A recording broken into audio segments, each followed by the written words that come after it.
Welcome my YouTube channel Vyas Narayan Mishra. आज हम discuss कर रहे हैं Pauli eigen values and eigen function. Pauli theory eigen values और आइगन फंक्शन में एक स्टैंडर्ड वे को हम डिफाइन कर रखते हैं। यदि हम ये मानते हैं कि पी जो है एक ऑपरेटर है और लेमडा जो है एक नंबर है, साई एक वेल बिहेव्ड ऑपरेंड है, तो अगर इसको हम पाउली आइगन वैल्यूज के फॉर्म में देखें तो ये इस इक्वेशन को सेटिस्फाई करेगा। P psi equal to lambda psi की इक्वेशन को ये सेटिस्फाई करेगा। यहाँ पर जो साई है वो आइगन फंक्शन ऑपरेटर पी का आइगन फंक्शन कहलाता है। ये जो साई है, ये साई, ये ऑपरेटर पी का क्या कहलाता है? आइगन फंक्शन कहलाता है। और ये जो लेमडा दिया हुआ है, ये लेमडा जो कि एक नंबर है, ये ऑपरेटर पी का जो है आइगन वैल्यू कहलाता है। आइगन वैल्यू की मतलब होता है एक स्पेशल वैल्यू, और इसका साई क्या माना जाता है? एक स्टेट माना जाता है। तो इस तरह से हम ये कह सकते हैं कि जो आइगन फंक्शन साई है और आइगन वैल्यूज लेमडा है, वो एक दूसरे को बिलोंग करते हैं।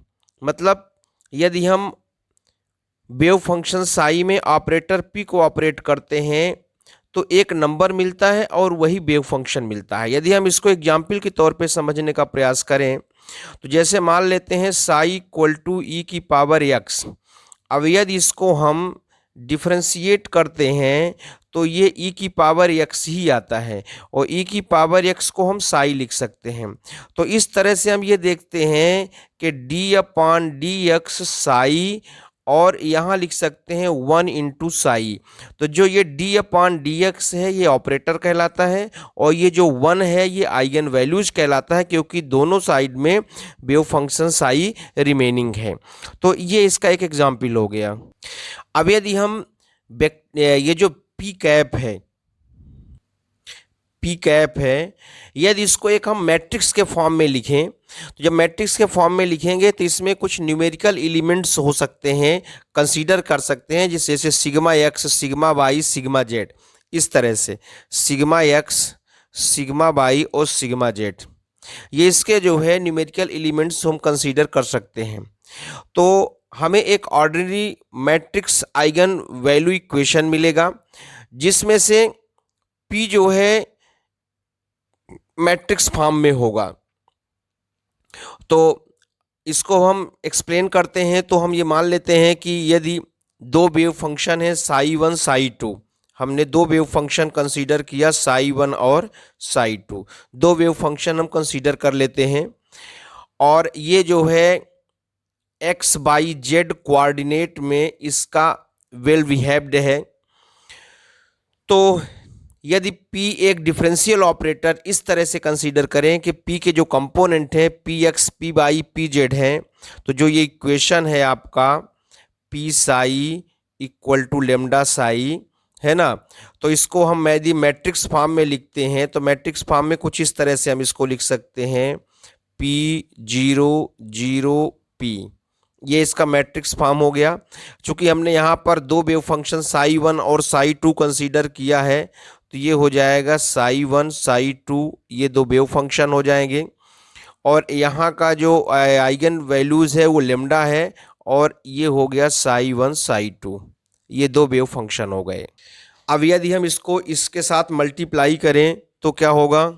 आफ्टर मल्टीप्लिकेशन ये हो जाएगा आपका P cap Sai 1 P cap Sai 2। Multiply से आप देख सकते हैं, मल्टीप्लाई तो आपसे बनता ही होगा। और इसी तरह से इसको हम लिख सकते हैं आपका लेमडा साई 1 लेमडा साई 2, ये हम मल्टीप्लाई कर देंगे। जैसे इस लेमडा का साई 1 में मल्टीप्लाई करेंगे तो लेमडा साई 1, और इसका जब साई 2 के साथ मल्टीप्लाई करेंगे तो लेमडा साई 2। फिर P का साई 1 के साथ मल्टीप्लाई करेंगे तो P साई 1, 0 के साथ मल्टीप्लाई करेंगे तो 0 आ जाएगा। फिर 0 का साई 1 के साथ मल्टीप्लाई करेंगे 0 हो जाएगा, और P साई 2 के साथ मल्टीप्लाई करेंगे तो P साई 2 आ जाएगा, जो कि लिखा हुआ है P psi 1 P psi 2 equal to lambda psi 1 lambda psi 2। अब यदि इसको हम दो साइमल्टेनियस इक्वेशन बनाएं क्योंकि एक पेयर के रूप में है। तो यदि हम करस्पॉन्डिंग कंपोनेंट्स को यदि हम इक्वेट करें तो ये हो जाएगा आपका P psi one equal to lambda psi one, और ये हो जाएगा P psi two equal to lambda psi two. इस तरह से हमें दो इक्वेशन मिल रहे हैं। ये जो है इक्वेशन के सेट हैं। ये जो इक्वेशन है, ये इक्वेशन ये एक तरह से श्रोडिंगर इक्वेशन की तरह ही रिप्रेजेंट हो रहे हैं, जिसमें से ऑपरेटर क्या है, पी है। अर्थात जो ये पाउली थ्योरी है और जो श्रोडिंगर थ्योरी है वो एक दूसरे की कॉन्सेप्ट को एग्री करता है, एक दूसरे के कॉन्सेप्ट को फॉलो करता है। यहाँ पर अगर हम पोजीशन को एक डायनेमिकल वेरिएबल लें, लीनियर मोमेंटम को डायनेमिकल वेरिएबल लें, या ऑर्बिटल एंगुलर मोमेंटम को डायनेमिकल वेरिएबल लें, तो यहाँ का जो ये जो फार्मूला है ये कुछ इस तरह से चेंज हो जाएगा।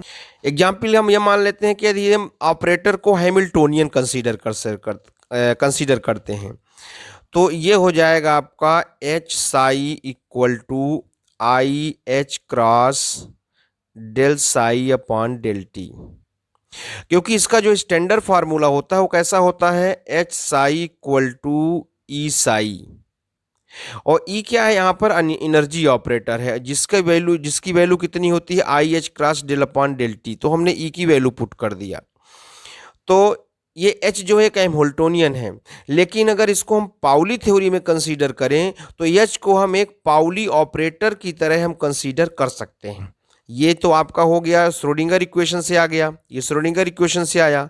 लेकिन अगर इसको हम पाउली थ्योरी में एक्सप्लेन करें तो ये एक तरह से पाउली ऑपरेटर है, और अगर ये पाउली ऑपरेटर है तब हम एच को पाउली मैट्रिक्स के फॉर्म में कैसे लिखेंगे, एच जीरो जीरो एच, जैसे कि हमने अभी मोमेंटम के फॉर्म में लिखा है।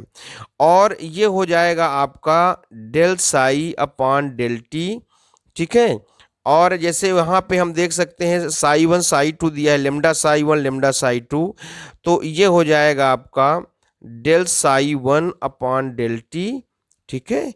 और ये नीचे हो जाएगा आपका del psi two upon del t. ये इस तरह से इसको हम कंसीडर कर सकते हैं। तब जो H psi equal to i h cross del psi upon del t है, इसको फिर हम इस तरह से लिख सकते हैं। ये जो इक्वेशन अभी हमने लिखा मैं फिर से लिख देता हूँ, H psi equal to i h cross del psi upon del t. अगर इसको हम पाउली थ्योरी के अकॉर्डिंग लिखें तो एच को हम क्या लिख सकते हैं, ये हो जाएगा एच जीरो जीरो एच, ये मैट्रिक्स के फॉर्म में हो गया। और ये हो जाएगा आपका del psi one upon del t, और ये हो जाएगा del psi two upon del t equal to, फिर आई एच क्रॉस हो जाएगा, आई एच क्रॉस, और ये हो जाएगा आपका यहाँ पर भी same pattern del psi one upon del t, और ये हो जाएगा। तो ये जो देख सकते हैं कि ये जो इक्वेशन है ये पाउली के फॉर्म में है, ये क्या है, पाउली थ्योरी के फॉर्म में है। और जो ये इक्वेशन है ये जो है श्रोडिंगर इक्वेशन के फॉर्म में है। इसका मतलब श्रोडिंगर इक्वेशन को हम पाउली थ्योरी के टर्म्स में हम लिख सकते हैं। अब यदि हम इसका एक्सपेक्टेशन वैल्यू देखते हैं तो यदि हम ये कंसीडर करें कोई डायनेमिकल वेरिएबल p है और उसका स्टेट साई है, तो उसका जो एक्सपेक्टेशन वैल्यू है वो कुछ इस तरह से हो जाएगा, p इक्वल टू साई। तो अगर कोई डायनेमिकल वेरिएबल p है तो उसका एक्सपेक्टेशन वैल्यू हम लिखेंगे साई स्टार मतलब जो वेव फंक्शन साई है उसका कॉम्प्लेक्स कॉन्जुगेट है, Sai star P Sai D tau यहाँ पर क्या है, वॉल्यूम एलिमेंट है, अपान साई स्टार साउ डी टाउ। अब यदि हम पोजीशन लेते हैं तो पी की जगह एक्स लिख सकते हैं यहाँ पर भी और यहाँ पर भी। यदि हम मोमेंटम का एक्सपेक्टेशन लेंगे तो मोमेंटम पी की जगह पी रहेगा, एनर्जी के एक्सपेक्टेशन लेंगे तो पी की जगह ई हो जाएगा। तो इस तरह से ये एक्सपेक्टेशन वैल्यू हो जाएगा। तो यहाँ जो न्यूमरेटर में p है, ये न्यूमरेटर में जो p है ये पाउली ऑपरेटर कहलाता है। अगर p की जगह x होगा तो ये पोजीशन पाउली ऑपरेटर का पोजीशन ऑपरेटर कहलाएगा। ठीक है ना। और अगर एनर्जी ई है तो ये एनर्जी ऑपरेटर कहलाएगा। तो इस तरह से हमने Pauli expectation formula Schrodinger equation के एक्सपेक्टेशन फार्मूला से कैसे रिलेट होता है ये हमने डिस्कस किया। कोई प्रॉब्लम हो तो आप कमेंट कर सकते हैं। Thank you very much.